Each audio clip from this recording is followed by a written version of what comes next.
You know, come on, I I mentioned something in the video before this about how if you don't have the right amount of money, that's what I should have said. The right amount of money, period, you're going to struggle. These days and times are so rough and so tough. People are having it hard. People that I meet all the time, just about every day. You go into the store, you meet someone, you kind of can agree on the same thing. She can be white, you can be black, it doesn't matter. You're going to agree on the same things. Food expensive. Um, things are just it's just really tough. Now I'm not getting on here complaining. I'm not. I'm speaking from my perspective on how the economy has changed drastically since the pandemic. Um, rent, for instance, rent is something that you used to can afford if you at one time alone are looking for a roommate.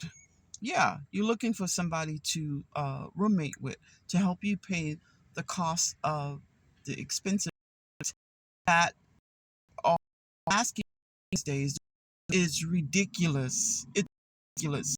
Some apartment complexes get like $13. Yeah, one bedroom, $1,300. Then you have a house.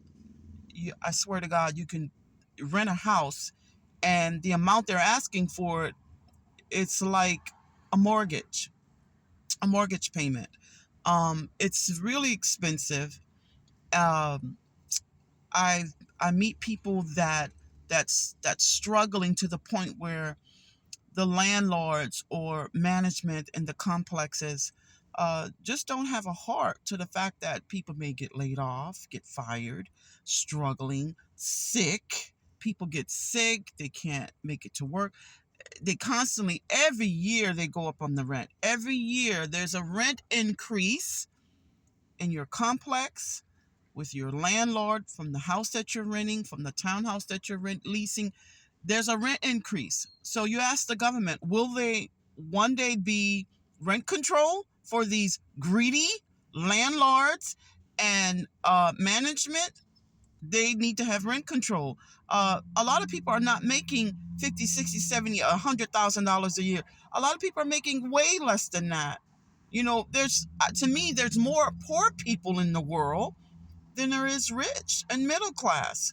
So when you talk about the government, to me, they address issues for middle class and rich. The poor, you're just going to be handed the scraps of what the middle class and the rich don't want to deal with. So they hand it to us. And, you know, yeah, the poor. And we deal with that. We just have to deal with it. Whatever they get handed down to them. And then, being considered poor because you don't make $100,000, $200,000 a year, you're considered poor. You're considered in the poverty level.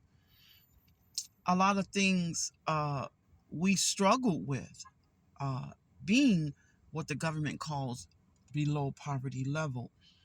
But some people say, oh, I don't need that, I don't need this, I'm happy with what I have, which is true. But being a soul, creating your own reality, you are entitled to the same thing as everybody else.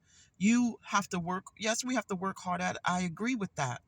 But the system, to me, this reality is set up to put the rich and wealthiness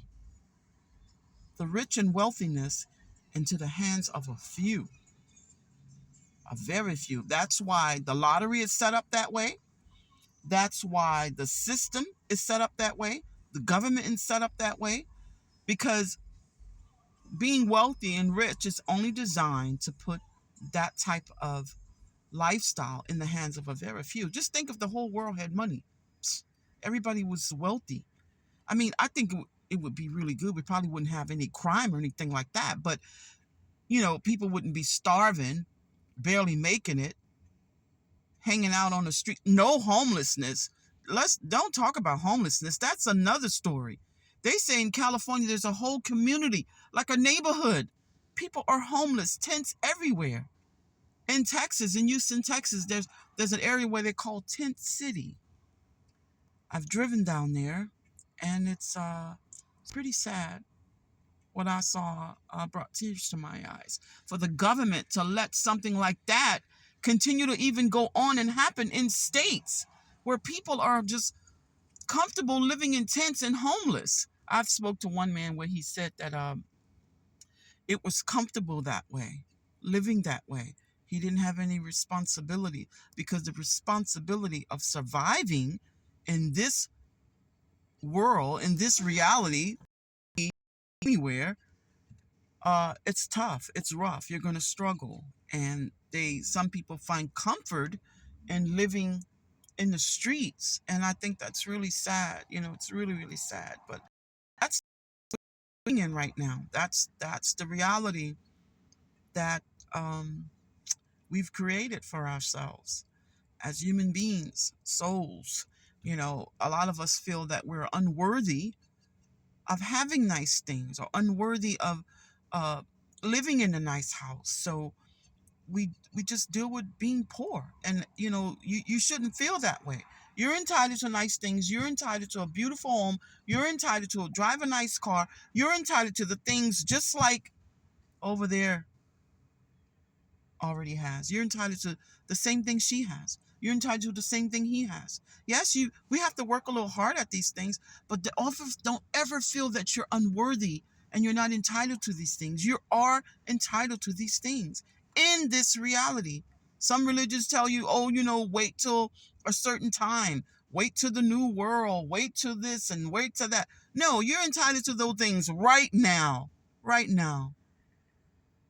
And if you want to go out there and you want to get it, then you do that. If you want to get an education and you want to do something better for yourself, then you do that. You're entitled to that. That's your soul. That's your sole purpose. That's your birthright. To live comfortably, to live happy, to have nice things. You're entitled to that. Remember that.